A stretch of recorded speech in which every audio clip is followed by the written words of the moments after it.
금요일 개장 1시간 전입니다. 뉴스 보고 전략 정비하는 시간. 일단 세 분과 함께하지만 두 분과 먼저 인사하겠습니다. 야천투자연구소 남인호 소장 그리고 LNS홀딩스 김선영 대표 수고해 주시겠습니다. 어서 오세요. 네, 안녕하세요. 주요 투자 뉴스부터 확인해보고 오시죠. 역의 위안화 가치가 2020년 7월 이후 2년여 만에 달러당 7위안을 웃도는 수준으로 절하됐습니다. 한편 NDF 원달러 환율은 1,400원에 육박했습니다. 오는 30일 한국이 선진국 국제클럽인 세계국채지수에 편입될지 여부가 결정됩니다. 한국이 최종 편입에 성공하면 외국인이 쥐고 있는 전체 원화 채권의 45%에 달하는 최대 97조 원의 자금이 유입될 것으로 보여 향후 금융시장 안정의 핵심 변수가 될 전망입니다. 고부가가치 선박인 에콰 천연가스 LNG 운반선이 조선업 슈퍼사이클을 주도하는 가운데 그 중심에 있는 카타르 프로젝트의 1차 수주 마감이 임박한 것으로 알려졌습니다. 내년에도 2차 수주 물량이 이어질 것으로 예상돼 조선업계의 호황을 이끌 전망입니다. SK가스가 99.48% 출자해 설립한 울산 GPS가 울산 남구 소재 사업장에서 세계 최초 1,227메가와트 규모의 에콰 석유가스, 에콰 천연가스 겸용 발전소 기공식을 개최했습니다. 현대차가 동남아 시장을 겨냥해 야심차게 내놓은 소형 다목적 차량 스타게이저가 지난달 인도네시아 시장에서 8번째로 많이 팔린 자동차 모델에 올랐습니다. SM이 이수만 총괄 프로듀서의 개인 회사인 라이크 기획과 프로듀싱 계약을 조기 종료합니다. 앞서 얼라인 파트너스 자산운용이 라이크 기획과의 계약 해지를 요구하고 이사회 개편 등을 진행하겠다고 압박한 데 대한 대응으로 풀이됩니다.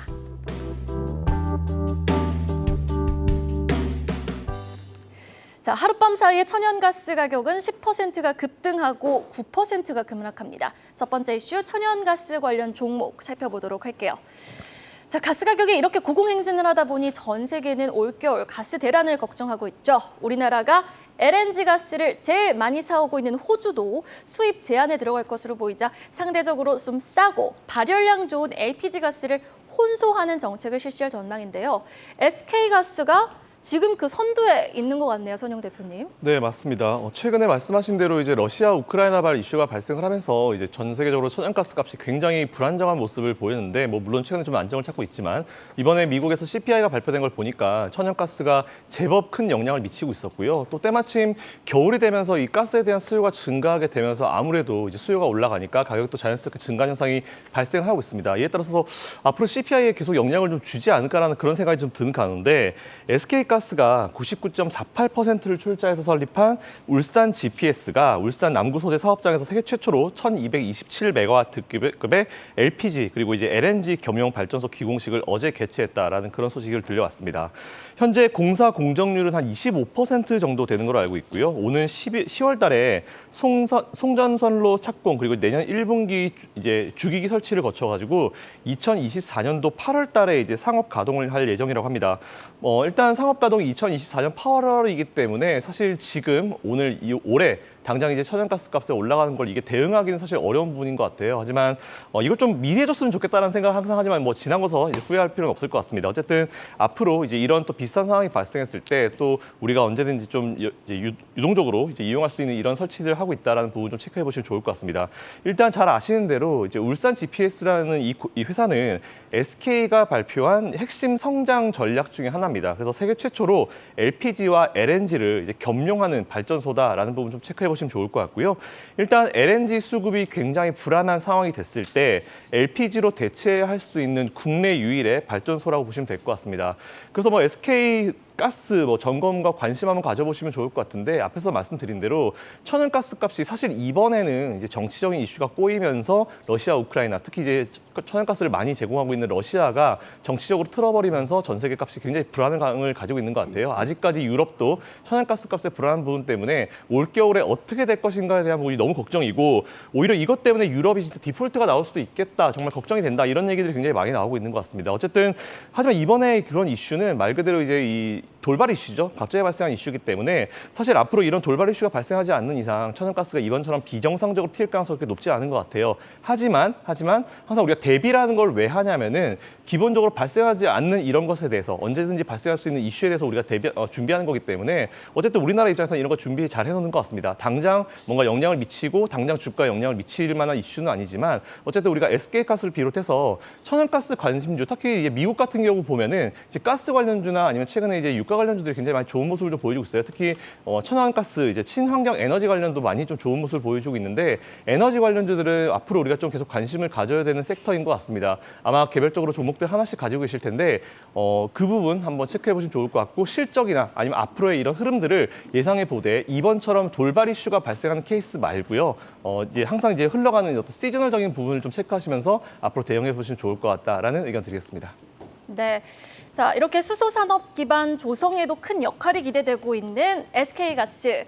헌데 천연가스 가격 고공행진에도 불구하고 2분기 실적도 별로 좋지 못했고요. 당장 숫자 개선에 대한 희망적인 부분은 아직 확인되지 않고 있는 상황이거든요.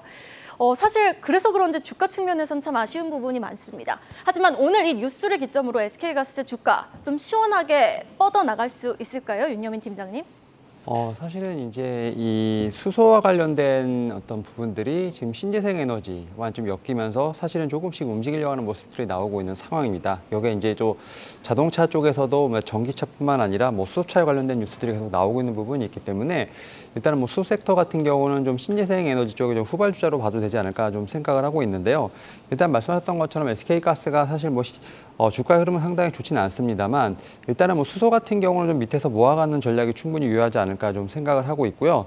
아무래도 이제 이 수소 관련된 부분에서도 대장주라고 할 수 있는 건 좀 두산퓨얼셀이라고 볼 수 있을 것 같습니다. 사실 이제 수소 섹터들 자체가 사실은 지금 뭐 풍력이라든지 태양광에 비해서 많이 못 오름감도 없지 않아 있지만 사실은 이 수소 같은 경우는 지난 6월에 수소법이 좀 개정이 됐고 이런 부분에서 좀 정식 공포가 되면서 향후에 좀 어떻게 보면은 이제 좀 개화할 수 있는 기대감은 분명히 있는 상황이고 수소 섹터 같은 경우는 사실 글로벌 트렌드보다는 좀 국내 정책에 좀 많은 연관이 돼 있는 부분이 있기 때문에 국내 정책을 좀 계속 봐야 되지 않을까 생각을 하고 있습니다. 특히 이제 두산퓨얼셀 같은 경우는 이제 올해 수주 목표가 한 240만 메가와트 되기 때문에 이와 관련돼서 이런 수주의 목표를 좀 잘 채우는지에 대한 부분도 계속 체크를 해봐야 되지 않을까 좀 생각을 하고 있고 특히 이제 수소 관련돼서 약간 테마성으로 움직이는 종목 중에 하나가 바로 이제 비나텍이라고 볼 수 있을 것 같은데 비나텍 같은 경우도 지금 이제 수소연료 전지 관련돼서 막 전극 접합체를 좀 소개를 했습니다. 사실 이 회사 같은 경우 어떻게 보면은 이제 연료 전지 관련돼서 건물용에만 좀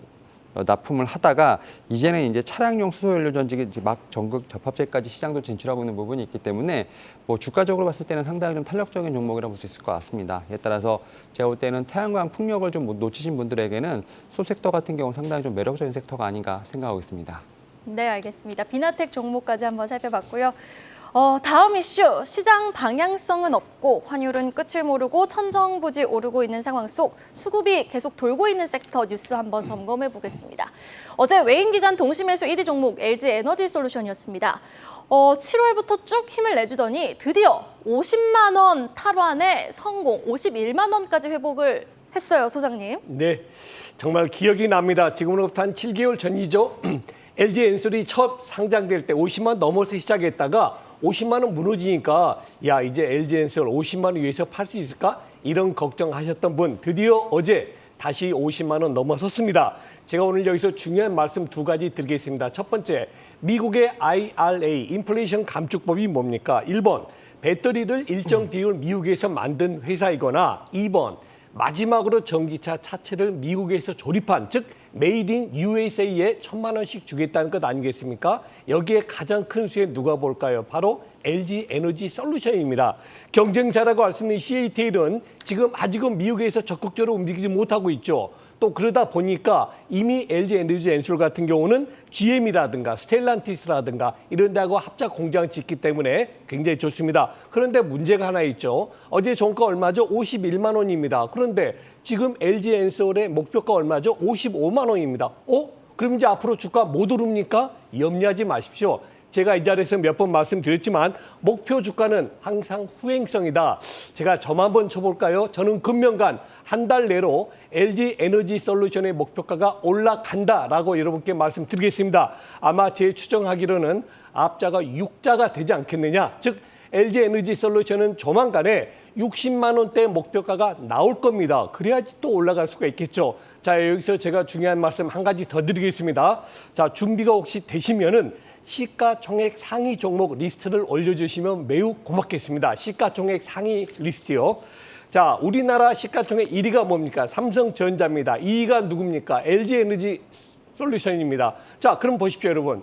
지금 LG에너지 솔루션이 2등이고 3등이 하이닉스, 4등이 바이오 삼바, 5등이 LG화학, 6등이 현대차, 7등이 삼성 SDI, 8등이 네이버, 9등이 기아, 10등이 카카오입니다. 이제 끝입니다. 자, 여러분. 네이버하고 카카오 한번 잘 봐보십시오. 네이버, 카카오가 불과 6개월 전, 7개월 전만 해도 몇 등이었냐? 3등, 4등이었어요. 자, 그러면 네이버, 카카오가 얼마나 나쁜 회사길래 저렇게 3등, 4등짜리가 8등, 10등까지 떨어졌냐? 여기서 우리 대한민국 주가지수의 핵심을 말씀드립니다. 우리 대한민국의 종합주가지수 코스피는 시가총액식입니다. 다시 말해서 가격이 올라가면 올라갈수록 순위가 올라가고요. 가격이 내려갈수록 순위가 떨어집니다. 당연한 얘기죠. 그런데 뭐가 문제란 얘기냐? 바로 외국인하고 기관 투자가들의 매매가 동시에 일어난다는 것입니다. 처음에 이해수 앵커님 말씀하셨죠. 어제 외국인과 기관이 LG엔솔을 동시에 샀다. 왜 그럴까요? 시총이 올라가니까, 순위가 올라가니까 사는 겁니다. 제가 여기서 핵심 비밀을 말씀드리겠습니다. 우리 시청자 여러분, 오늘부터 내가 비록 그 시총 상위 탑10 종목을 가지고 계시지 않더라도 꼭 시총 상위 10개를 순위를 봐보십시오. 즉, 극단적인 예를 들어드릴게요. 삼성전자가 2등으로 내려오지 않습니까? 1등에서 뭐 그럴 일이 없겠습니다만 이렇게 되면은 여러분들이 더 이상 삼성전자 사지 마십시오. 반대로 지금 하이닉스가 3등이거든요. 60조, LG엔솔이 120조, 2배인데요. 만일에 하이닉스가 2등으로 올라간다고 가정해 보십시오. 하이닉스가 20만 원까지 올라가가지고 그러면요, 여러분 곧바로 SK 하이닉스를 매수하십시오. 왜? 가까운 시일에 멀지 않은 시점에 외국인하고 기관은 하이닉스를 살 겁니다. 즉 외국인하고 기관 투자가들은 그 개별 기업의 장단점을 보고 사기도 하지만 보통은 뭡니까? 바로 종합주가지수, 코스피하고 동조하는 종목을 주로 매집하기 때문에 당분간 저는 LG에너지솔루션 어제 차트를 봤더니 꽤 많이 올랐더라고요. 그러나 저는 크게 위험하지 않습니다. 왜? 오늘 그리고 다음 주에도 계속 기관하고 외국인들은 LG에너지솔루션 살 겁니다. 왜 그러냐면은 지난번에 LG엔솔이 전체 시총에서 비중이 3% 밑에 있을 땐 영향이 없는데 지금 시총 몇 위입니까? 2위고 전체 비중이 7%입니다. 즉 지금 기관 투자가 외국인 중에서는 LG에너지솔루션 가지고 있는 기관과 가지고 있지 않는 기관의 수익 차는 엄청난 겁니다. 그래서 이런 비밀은 우리 시청자분들이 꼭 직접 활용을 해주시면 좋겠습니다. 투자를 할 때 꼭 내가 시총 상위주를 갖고 있지 않더라도 인덱스로 좀 활용을 해볼 필요가 있네요. LG에너지솔루션에 대한 곧 60만 원 간다. 내가 점쟁이는 아니지만 점쟁이 예언을 할 수는 있다라고 말씀을 좀 해주셨고요. 이어지는 소식 보겠습니다. 슈퍼사이클에 진입한 조선 섹터 뉴스 확인해 볼 텐데요. 국내 조선 3사 아주 긴 불황의 터널을 지나서 초호황기에 접어듭니다. 조선업을 슈퍼사이클로 견인한 건 바로 이 LNG 운반선인데요. 한국이 이 배는 전 세계에서 제일 잘 만든다고 하니 주문이 끊이지 않고 있고 이 LNG 운반선이 배 가격 중에서는 가장 비싸다니까 남는 이윤도 다른 배보다는 많겠죠. 그런데 이 LNG선 발주 물량이 우리가 생각하는 것보다 되게 많나 봐요, 선영 대표님. 네, 아무래도 이제 LNG 앞에서 우리가 다뤘었지만 러시아 우크라이나 이슈 때문에 이제 천연가스에 대한 수요가 좀 많이 증가하면서 이런 이슈가 발생한 것 같습니다. 말씀하신 대로 고부가 가치 선박이라고 부르죠. 이제 LNG 선박이 이제 조선업 사이클을 이제 주도한다라는 그런 내용이 좀 나오고 있는데요. 그 가운데 카타르 프로젝트의 1차 수주 물량이 거의 마감이 임박했다라는 그런 내용이 좀 나오고 있습니다. 그리고 내년에도 2차 수주 물량이 또 예상되기 때문에 우리나라 조선업계의 호황을 계속 이끌 거다라는 그런 전망들이 좀 나오고 있는데요. 조선 해운 전문지라고 이제 불리는 트레이드 윈즈에 따르면 이제 대우조선해양 같은 경우는 이제 카타르 프로젝트의 일환으로 빠르면 이번 달 안에 LNG 선박의 총 8척 척 정도를 이제 수주할 것으로 전망된다는 그런 내용이 나왔어요. 또한 세계 최대 LNG 생산국인 카타르 같은 경우는 현재 7,700만 톤 정도인 LNG 생산 능력을 2027년에 1억 2,600만 톤까지 확대하는 증산 계획을 진행하고 있습니다. 이미 그리고 잘 아시겠지만 2020년도 6월 달에 한국조선해양이나 대우조선해양이나 삼성중공업 등 국내 조선 3사 그러니까 이제 100척이 넘는 LNG 건조 슬롯 계약을 이제 체결을 했는데 잘 아시는 대로 슬롯 계약 같은 경우는 이제 새 선박용 도크를 미리 선점하는 것으로 이미 좀 많이 이제 수주가 들어오고 있다 이렇게 좀 보시면 될 것 같고요. 근데 여기서 제일 걱정은 일각에서는 사실 저도 걱정했지만 국내 조선사들이 이제 2020년도를 기점으로 해서 이제 계약을 했어요. 이제 그때 당시에 선박 가격으로 건조를 하게 되면은 한 대 만들 때마다 굉장히 큰 피해를 볼 수 있다. 그래서 전체적으로 조 단위의 손실을 볼 수 있다. 이런 우려가 있었는데 다행히 최근에 카타르와의 협상을 다시 했습니다. 그래서 LNG 선박 이제 한 척당 약 한 2억 1,500만 달러에 재계약을 했는데 사실 최근에 이제 급등한 성과에 따르면 2억 4천만 달러 정도는 받아야 정상인데 사실 이제 재계약을 안 했다라고 하면은 1억 8,600만 달러를 받을 수밖에 없었는데 이것보다 한 20% 정도 좀 더 받는 상황이 됐어요. 이에 따라서 이제 한 척당 2억 1,500만 달러에 재계약을 했고 이건 어쨌든 이제 제법 높은 수준으로 체결이 됐기 때문에 우리가 걱정한 만큼 그렇게 손실이 크지는 않을 것 같다. 이 부분 한번 체크해 보시면 좋을 것 같고요. 어쨌든 LNG 관련 선박들은 앞으로도 이제 굉장히 각광을 받을 것이고 우리나라가 여기선 탑1이기 때문에 관련주들 체크해 보시고 보유하고 계신 분들은 이제 보유하고 계신 종목들의 실적이나 앞으로 이제 성장 가능성 이런 거 한번 체크해 보시면 좋을 것 같습니다. 네, 앞으로도 지금 전망이 기대되고 있는 LNG 운반선 쪽 그리고 조선업 쪽의 얘기 들어봤는데 사실 조선주 최근 반등은 하고 있지만 슈퍼사이클 치고는 주가 측면에선 좀 아쉬운 게 사실이거든요. 또 최근 조선해운 ETF도 상장을 했는데 해상운임 지수도 바닥에서 지금 올라오고 있지 않습니까? 윤여민 팀장님. 네. 그런데 조선주, 해운주 지금 좀 모아가도 괜찮을까요? 어떻게 보십니까?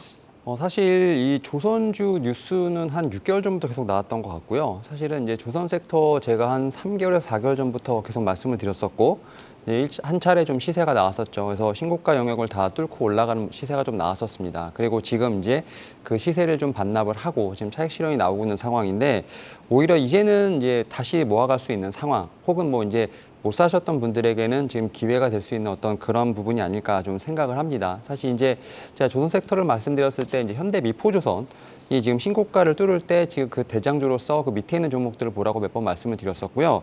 두 가지 종목을 좀 말씀을 드렸었습니다. 바로 이제 본행지 쪽에서 이제 한국카본, 그다음에 엔진 쪽에서 HSD 엔진을 좀 말씀을 드렸는데 이 두 종목 다 지금 안정되게 좀 조정을 좀 받았고 사실은 좀 이제부터는 좀 다시 모아갈 수 있는 자리에 좀 왔다라고 좀 생각이 듭니다. 특히 이제 한국카본 같은 경우는 이제 중소형 어떻게 보면 조선 기자재 중에서 가장 먼저 신고가 영역을 좀 뚫었다가 지금 조정을 받은 상황이라 볼 수 있을 것 같은데 일단 최근에 보게 되면 목표가가 뭐 19,000원까지 지금 올라가는 그런 좀 상황이라 볼 수 있을 것 같고 사실 이제 조선 같은 경우는 이제 당장의 실적보다는 향후 수주에 따른 어떤 실적 개선세가 지금 어떻게 보면 지금 상황에서 주가에 좀 영향을 미치고 있는 상황이고요.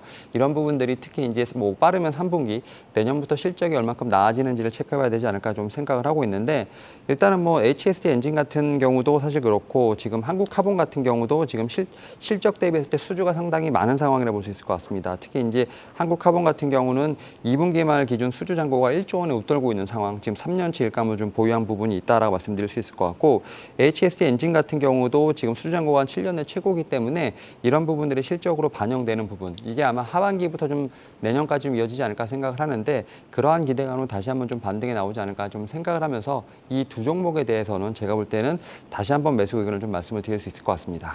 그럼 HSD 엔진과 지금 한국카본 말씀해 주셨는데 해운주 안에서는 좀 보시는 종목 있으십니까? 해운주에서는 저는 이제 HMM을 다시 한번 좀 말씀을 드릴 수 있을 것 같고 다만 이제 HMM 같은 경우는 워낙 좀 이제 어떻게 보면 바닥을 좀 다진 상황에서 올라오고 있는 상황이기 때문에 어떻게 보면 뭐 전고점을 다시 탈환한다는 어떤 그런 느낌보다는 기술적 반등 정도로만 좀 생각하시면 어떨까 생각을 하고 있습니다. 이에 따라서 현재 지금 2만 원대 초반에 지금 주가가 좀 머물러 있는 상황인데 저는 한 2만 8천 원 정도, 8, 9천 원 정도까지. 그래서 뭐 어떻게 보면 20, 30%의 어떤 수익률보다는 10%대 정도 후반에 제가 볼 때는 기술적 반등에 대한 부분을 좀 보시면서 HMM 좀 말씀을 드릴 수 있을 것 같습니다. 중장기적으로보다는 해운주는 단기 트레이딩 영역으로 좀 바라보자 한 2만 8천 원 정도 기술적인 트레이딩 영역 구간 유효하다라고 말씀을 해주셨습니다. 자, 다음 이슈 보겠습니다. 실적에도 웃고 환율 효과에도 또 웃는 의류 섹터 점검해 볼 텐데요. 사실 저도 옷을 굉장히 좋아해서 진짜 사지 말아야지 해놓고 뒤돌아서서 또 사고 있거든요. 근데 저만 많이 산 게 아닌가 봐요, 소장님. 네, 그렇습니다.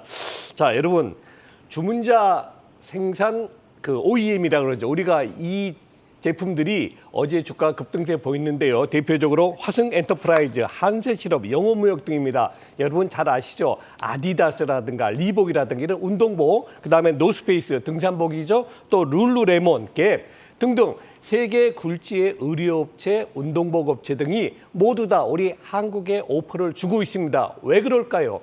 저는 여기서 분명합니다. 바로 우리 한민족만이 가지고 있는 장점이 있습니다.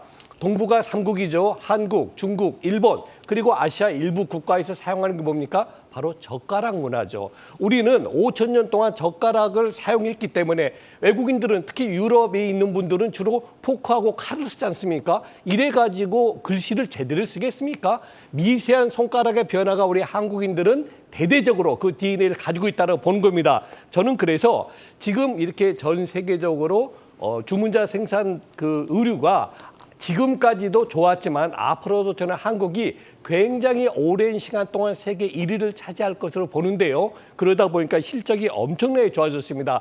아까 방금 말씀드렸던 화승엔터프라이즈라든가 한세실업, 영어무역 등은 전년 동기 대비해서 적게는 20, 많게는 30%가 넘는 영업이익이 기대가 되고 있고요. 여기다 플러스 하나 더 있죠. 바로 뭐죠? 고환율, 즉 환율이 워낙 고가에 있다 보니까 거기에 우리가 주로 결제를 달러로 하지 않습니까? 바로 들어오면서 죄송합니다. 들어오면서 또다시 10에서 20%의 추가 수익을 볼 수 있다. 그래서 당분간 영어무역을 주로 비롯한 주문자 상표 부착 그 제조업체들을 관심 가지셔야 될 것 같습니다. 네, OEM 업체들을 좀 주목해보자라고 말씀을 해주셨는데 최근 화승엔터프라이즈나 영원무역 주가 흐름을 보면 확실히 에너지가 느껴지고 있거든요. 근데 내가 지금 매수 관점으로 바라본다면은 중국 봉쇄 영향이 또 직접적으로 어떤 영향을 미칠지 아직은 모르는 거잖아요. 그러면은 내수 쪽 비중이 큰 기업에 주목을 하는 게 좋을까요? 아니면 어떤 곳에 주안점을 두고 의류주는 좀 매수 관점을 바라보는 게 좋을까요, 윤여민 팀장님? 사실은 이제 하반기에 지금 이제 상황을 좀 계속 체크를 해봐야 되지 않을까 좀 생각을 하는데, 일단은 좀 수출을 하는 뭐 어떻게 보면 자동차 섹터도 마찬가지겠지만 의류주 같은 경우도 이 환율에 대한 사실 효과가 좀 상당히 나오고 있는 상황이라 볼 수 있을 것 같습니다. 특히 이제 환율에 대한 부분을 위해서 영업 어떤 이익이 좀 올라가고 있는 상황이기 때문에 이러한 측면에서 봤을 때 어떤 좀 실적에 대한 부분들은 충분히 좀 반등의 여지가 있다라고 말씀드릴 수 있을 것 같고, 특히 이제 이제 OEM 관련된 부분을 좀 말씀해 주셨는데, 오히려 원 브랜드보다는 오히려 OEM 쪽에 대한 부분들이 좀 강점이 있지 않을까 좀 생각을 하고 있습니다. 뭐 이러한 측면에서 봤을 때 사실은 이제 중국 쪽보다는 좀 미국 쪽이라든지 흔히 얘기해서 좀 이제 달러로 결제할 수 있는 그런 쪽으로 좀 계속 체크를 해봐야 되지 않을까 좀 생각을 하고 있고, 이러한 측면에서 뭐 영업이익이 좀 증가되는 어떤 그러한 레버리지를 봤을 때 아무래도 뭐 한세실업이라든지 화승엔터, 영업무역 순으로 제가 볼 때는 영업 레버리지가 분명히 올라가지 않을까라는 좀 생각을 하고 있습니다. 뭐 그러한 측면을 봤을 때 전방 수요가 조금은 부진하더라도 이러한 좀 레버리지를 일으킬 수 있는 종목에 대한 제가 볼 때는 우선순위를 좀 정하는 게 좋지 않을까 좀 생각을 하고 있고, 그럼에도 불구하고 모든 종목들이 다 퍼가 좀 상당히 낮은 상황입니다. 뭐 올랐다고 하더라도 거의 바닥에서 올라오고 있는 상황이기 때문에 저는 이제 여기서 이제 소비자가 좀 둔화되더라도 조금 다시 반등할 수 있는, 특히 이제 우리가 말하는 최근에 좀 스포츠웨어 쪽으로 사실은 좀 수요가 좀 일어나고 있는 상황이기 때문에 이런 쪽으로 좀 고객사를 보유하고 있는 영업무역도 상당히 좀 주목해봐야 되지 않을까 좀 생각을 하고 있고, 앞에서 말씀드렸던 이제 환율 효과를 좀 제대로 볼 수 있는 게 한세실업이거든요. 그래서 이 두 가지 종목에 대한 제가 볼 때는 관심도가 좀 필요하지 않을까 생각하고 있습니다. 영원무역과 한세실업 찍어주셨고, 지금 일단 고를 때 미국 비중이 크고 OEM 비중이 큰, 환율 효과 확실하게 볼 수 있는 미국 비중이 큰 두 기업 한번 선택해 주셨습니다. 자, 다음 이슈 보겠습니다. 어제 이 소식 나오고 나서 시간의 거래에서 SM그룹주들 일제히 급등을 했죠. 살펴보죠.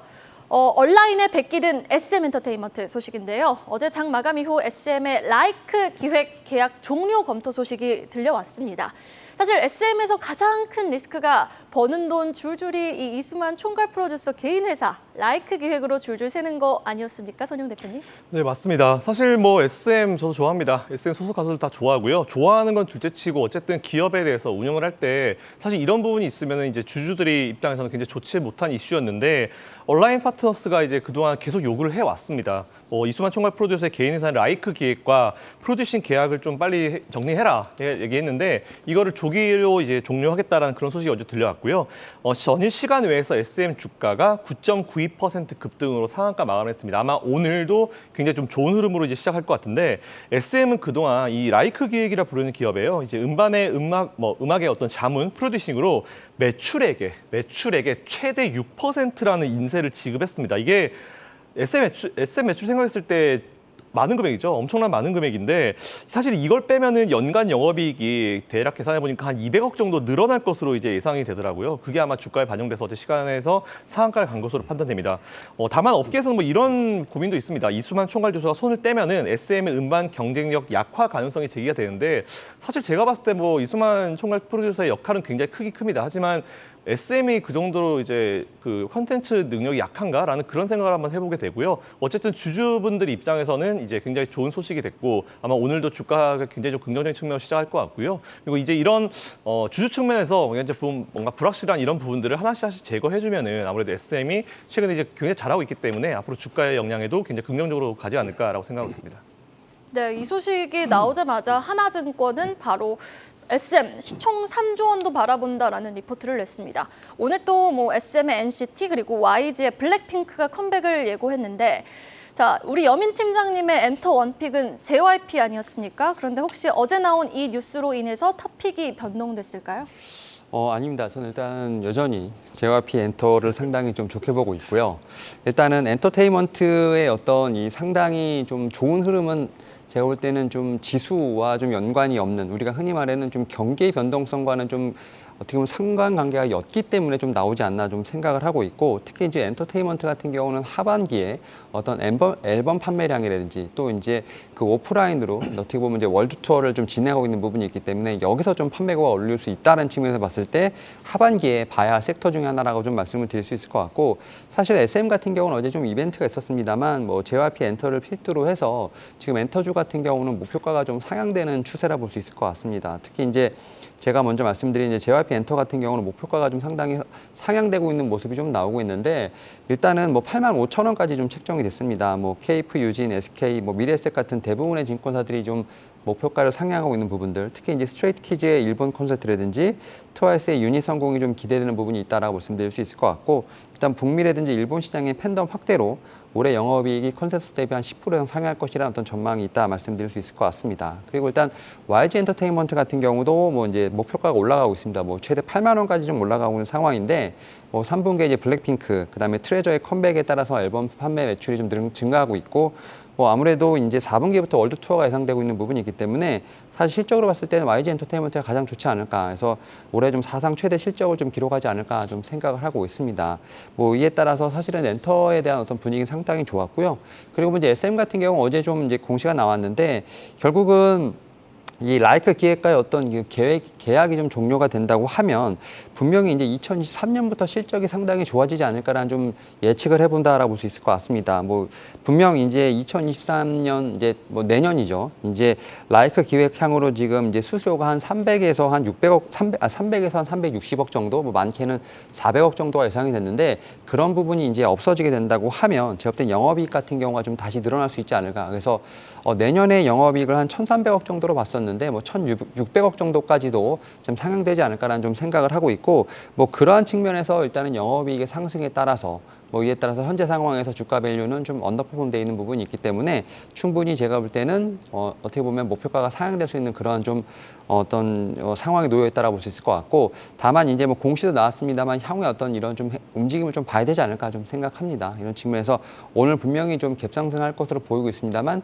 뭐 새로 신규로 매수하시는 분들 같은 경우는 일단은 제가 볼 때는 당장 들어가시기보다는 좀 이러한 부분이 좀 더 해소가 되고 또 어떻게 보면 좀 차익 실현하시는 분들도 분명히 있기 때문에 이러한 물량을 좀 받아가면서 밑에서 다시 한번 좀 매집하는 어떤 그런 전략도 유효하지 않을까 생각하고 있습니다.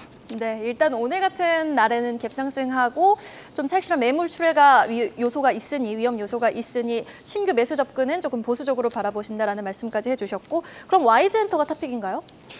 사실은 이제 뭐 그 매매에 따라서 약간 좀 그 다르지 않을까 좀 생각을 하고 있는데 일단 JYP 엔터랑 이제 YG 이제 엔터테인먼트가 약간 차트상 약간 좀 다른 부분이 있습니다. 지금 JYP 엔터테인먼트 같은 경우는 거의 전고점까지 많이 올라온 상황이기 때문에 오히려 이제 이 돌파 매매를 하시는 분들에게는 상당히 좋은 차트가 아닐까 좀 생각을 하고 있고 YG 엔터테인먼트 같은 경우는 살짝 좀 밑에서 지금 올라오려고 하는 좀 이제 차트를 돌리려고 하는 상황이기 때문에 오히려 이제 밑에서 모아가시는 분들에게는 YG 엔터테인먼트가 좀 더 차트가 매력적이지 않을까 좀 생각을 하면서 일단 뭐 지금 상황에서 이제 JYP 엔터테인먼트가 사실은 차트는 좀 더 이쁘다라는 측면에서 저는 JYP 엔터를 좀 말씀을 드릴 수 있을 것 같습니다. 알겠습니다.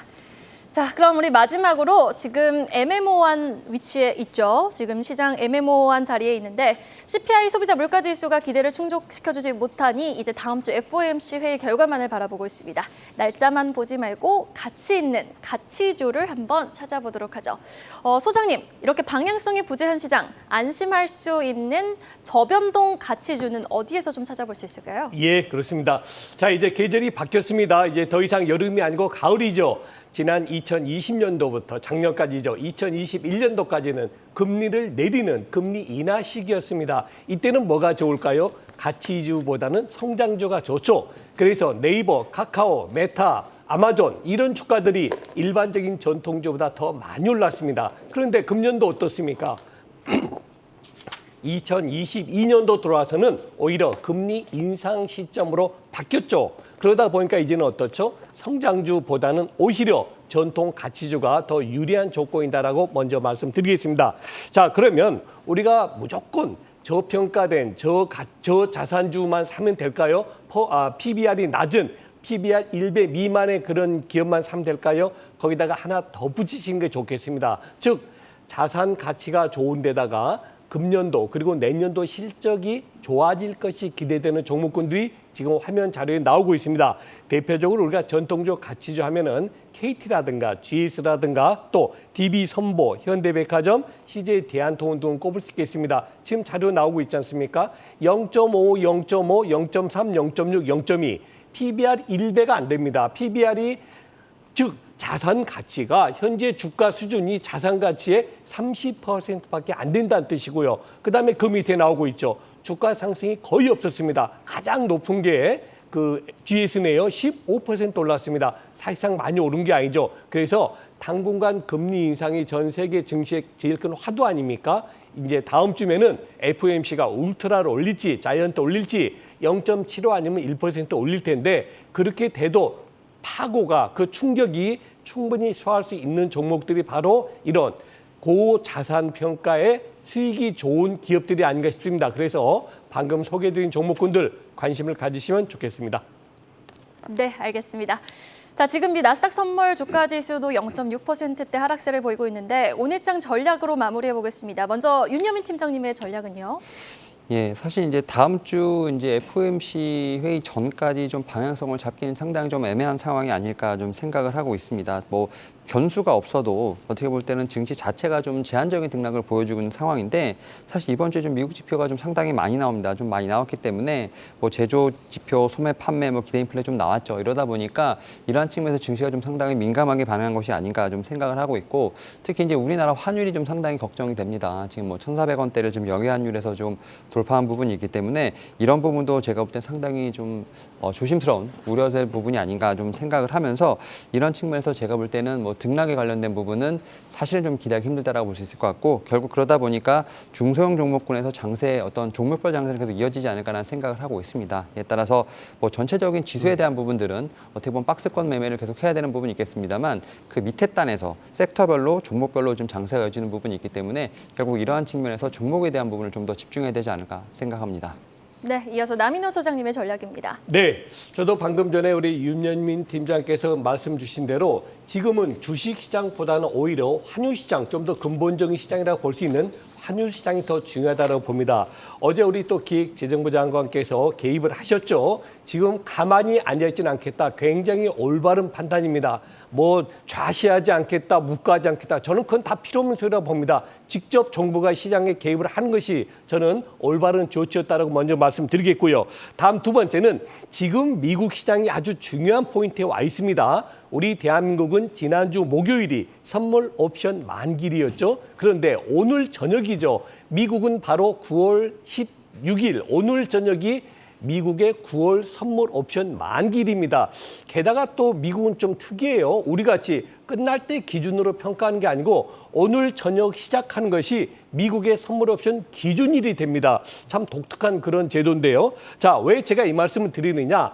우리는 매월 1일부터 매월 말일까지 내가 이번 달에 수익 어떻게 났다 이렇게 평가하시죠. 그런데 보통 파생을 하는 분들, 특히 외국인들 같이 큰 손이 움직일 때는 바로 오늘 저녁이 9월 달 미국 주식이 끝나는 겁니다. 그리고 다음 주부터 뭐가 시작됩니까? 10월 달 주식이 시작하는 거죠. 우리도 마찬가지죠, 지금. 자, 그래서 제가 왜 이 말씀 드리냐면요. 우리 국내에 투자하고 있는 외국인들은 어제도 말씀드렸지만 중심축을 2,400에 놓고 있습니다. 2,400이 가운데 포스트고 위로 올라가면 2,500까지 가는 것을 용납하겠다. 밑으로 내려가면 2,300까지 가는 걸 받아들이겠다. 그렇게 포지션을 취하고 있습니다. 그래서 저는 어제도 말씀드린 대로 우리나라 종합주가지수 당분간 한 달 내로 2,500포인트 넘어가는 거 굉장히 어렵습니다. 또 한 가지 더 말씀드릴게요.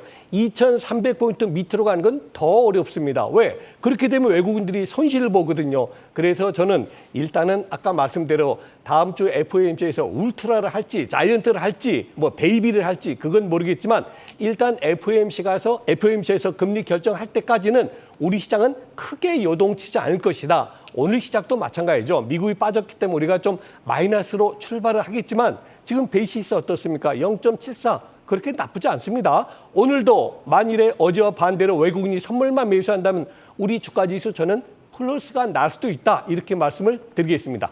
네, 마지막으로 우리 선영 대표님의 전략입니다. 네, 현재 미국이나 우리나라나 굉장히 좀 지루한 시장이 진행되고 있는 것 같습니다. 아무래도 이제 실적 발표 시즌이 지났고요. 그리고 이제 사실상 FOMC가 이제 다음 주에 있기 때문에 굉장히 좀 많은 불안감을 가지고 있는 가운데 지난주에 사실 CPI가 발표됐는데 저는 사실 CPI 자료를 한 5번 정도 본 것 같아요. 어제도 다른 거 준비하면서 봤는데 솔직히 이번 CPI를 봤을 때 과연 그것 때문에 지수가 나스닥이 그날 당일날 5%나 밀리는 게 정상일까라는 생각이 계속 들더라고요. 어쨌든 이제 다음 주에 사실 CPI가 중요했었던 이유는 다음 주 FOMC에서 금리를 70으로 올릴지 사실은 이제 원래 50으로 올릴지 70으로 올릴지 고민했었죠. 근데 지금 제가 바로 지금 패드 워치를 보니까 현재는 75bp 금리 인상 가능성이 80% 그리고 100bp 가능성이 20%인데 제가 봤을 때는 100bp 인상 가능성이 갑자기 치고 올라온 거는 지난주 CPI에 좀 놀래서 반응한 것 같은데 제가 어제도 말씀드렸지만 불과 일주일 정도 전만 하더라도 예상치가 8.7이었습니다. 근데 갑자기 예상치를 8.1로 바꿨는데 실제 발표 8.3이 됐죠.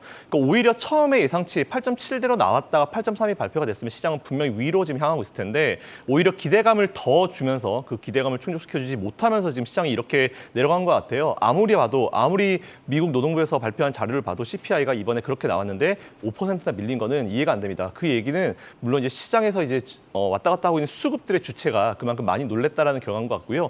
이렇게 비정상적인 어떤 수급으로 인해서 시장이 그렇게 움직이는 경우에는 사실 이게 또 여러분들이 봤을 때는 또 하나의 매수 기회로 볼 수 있습니다. 물론 지금 매수하기 굉장히 어려우신 거 알고요. 매수할 자금 없으신 거 알고 있고 많이 물려 있어서 힘드신 건 알고 있지만 사실 그렇다 하더라도 우리는 지금 현재 시장을 흘러가고 있는 팩트를 정확하게 보실 필요가 있을 것 같아요.